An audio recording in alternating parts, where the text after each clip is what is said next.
orang yang mendapatkan hidayah tetapi dia masih tersesat. Bagaimana penjelasannya? Assalamualaikum warahmatullahi wabarakatuh.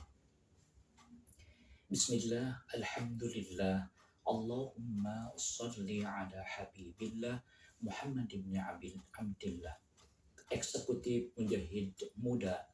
Alhamdulillah, pada pertemuan kali ini di Ahso Channel akan membahas tentang hidayah.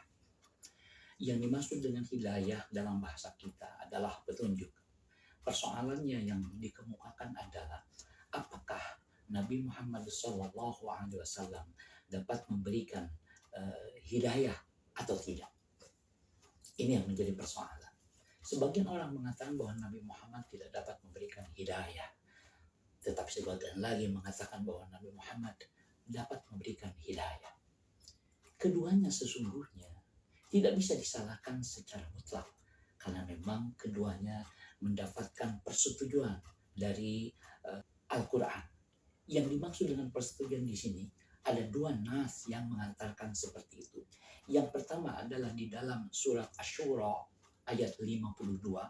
Allah menyatakan wa innaka latahdi ila siratim mustaqim, dan sesungguhnya engkau ya Muhammad benar-benar dapat memberikan hidayah ke jalan yang lurus, dapat memberikan petunjuk ke jalan yang lurus.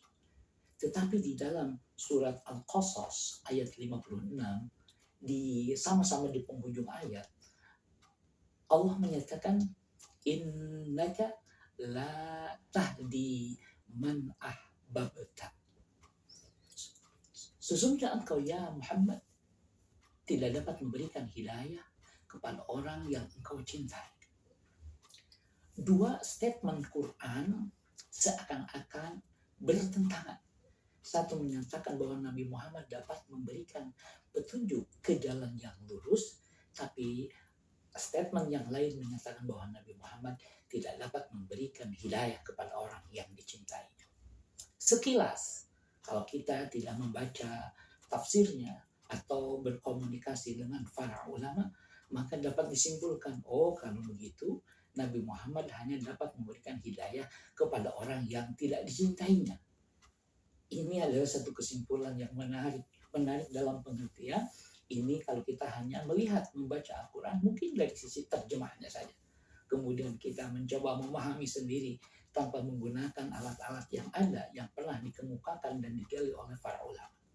Maka oleh sebab itu dari dua ayat tadi para ulama membagi hidayah paling tidak. Sebenarnya para ulama membagi hidayah itu bermacam-macam. Tapi pada kesempatan ini saya akan menyoroti tentang ulama yang membagi atau beberapa ulama yang membagi bahwa hidayah terbagi menjadi dua. Yang pertama adalah hidayah irsyad atau hidayah ilmi.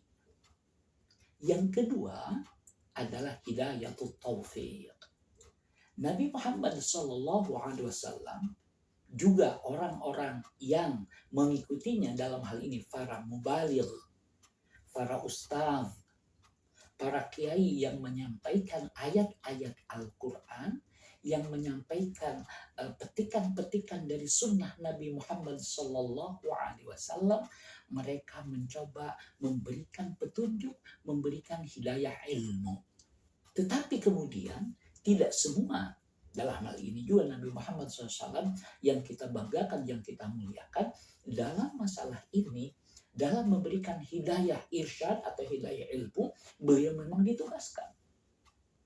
Tapi kemudian Rasulullah SAW tidak mampu memberikan hidayah taufiq.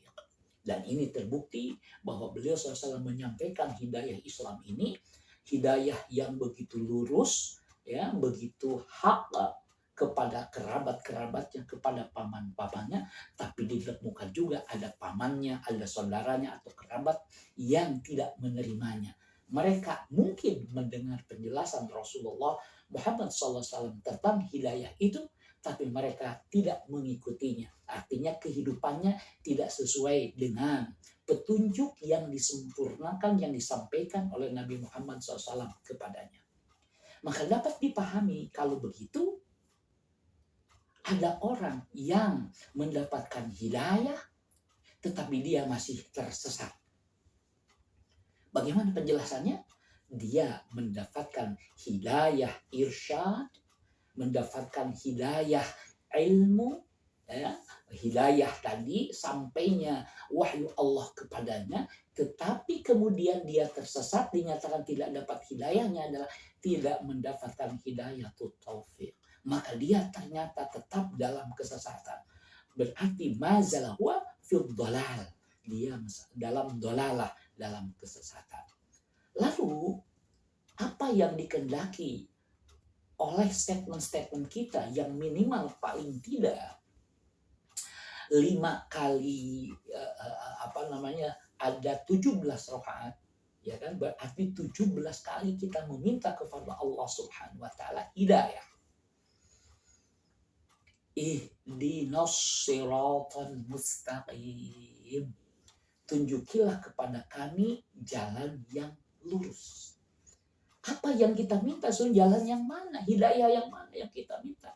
Ihdina, hidayah yang mana? Maka kalau diilustrasikan, kalau hidayah ilmu atau hidayah irsyad adalah ilustrasinya ketika kita bertanya kepada seseorang, tahukah kamu di mana rumahnya Pak Fulan? Maka kemudian dia menunjukkan jalannya. Tuh di sana Anda nanti belok kanan, setelah rumah kesekian Anda belok kiri. Nah itu yang cat yang berwarna begini, itulah rumahnya. Nah itu hidayah irsyad begitu. Adapun hidayah taufik yang dikehendaki di dalam surat Al-Fatihah itu adalah hidayah taufik yang kita minta kepada Allah. Yang dalam pengertiannya bukan hanya ditunjukkan, bukan hanya minta kepada Allah ditunjukkan, tapi kita minta dituntun, dibawa oleh Allah Subhanahu wa taala ke tujuan yang muwafiq, yang sesuai dengan keridhaan Allah Subhanahu wa taala. Ihdinas siratal mustaqim. Jadi tuntunlah kami di atas jalan yang istiqamah, mustaqim yang lurus. Sirat. Ya, sirat. Siratal mustaqim. Kenapa sirat? Di dalam Al-Qur'an paling tidak ada 2, ada pengertiannya jalan. Ya dalam ini yang ingin dibandingkan. Ada sirat, ada sabil. Kalau sirat itu tidak ada jamaahnya di dalam Quran. Sirat, jalan. Tapi sabil artinya juga jalan, ada jamaahnya, yaitu subul. Nah, satu sabil itu dipahami kemudian adalah satu jalan, artinya satu syariat. Kumpulan dari syariat-syariat itu disebut subul. Atau kumpulan dari sabil-sabil tadi mencakup subul-subul tadi menjadi satu kesatuan bernama sirat. Sirat adalah jalan tol. Nah, jalur-jalur jalan tol adalah kumpulan sabil. Atau setiap jalan kecil menuju jalan tol itulah sabil. Maka yang kita minta adalah jalan yang besar tadi agar kita bisa istiqomah di atas jalan itu. Yaitu ihdinas siratal mustaqim itu. Karena kalau kita memohon kepada Allah ihdinas siratal mustaqim dalam pengertian hidayah irsyad, maka Allah sudah menjawabnya. Apa jawabannya? Dzalikal kitabu la raiba fihi hudan lil muttaqin.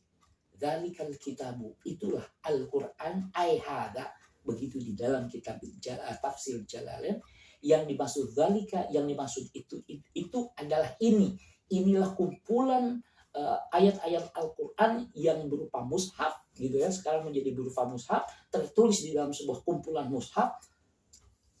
Dzalikal kitabu itu ai hadza la raiba fihi, tidak ada keraguan, fihi di dalamnya, hudal lil muttaqin, sebagai hidayah, sebagai petunjuk, sebagai guidance, sebagai manhaj al-hayah lil muttaqina, bagi orang-orang yang bertakwa, yang sebelumnya disarankan, dijadikan agar itu dijadikan jalan bagi manusia, namun ada di antara manusia tidak mengambil jalan tadi. Artinya perjalanan sebagian orang tidak sesuai dengan hidayah ini, tidak sesuai dengan syariat ini, maka mereka tidak muwafiq, tidak mendapatkan hidayah taufik. Maka orang-orang yang mendapatkan hidayah taufik itulah yang menjadikan Al-Quran sebagai manhaj al-hayahnya, sebagai way of life-nya. Siapa mereka? Yaitu orang-orang yang bertakwa, yaitu al-muttaqun, orang-orang yang bertakwa. Maka oleh mereka dijadikan sebagai hudan lil muttaqin. Begitu informasi Al-Qur'an. Maka dari situ jelaslah bahwa dapat kita pahami bahwa hidayah dari sisi terbagi menjadi dua, dari hidayah irsyad atau hidayah ilmi dengan hidayah taufiq. Sementara Nabi hanya mampu bersama orang-orang lain, bersama para da'i dan mubalik itu hanya mampu memberikan penjelasan-penjelasan tentang syariat, tentang hidayah, tentang Al-Quran, tentang sunnah kalau para penerusnya.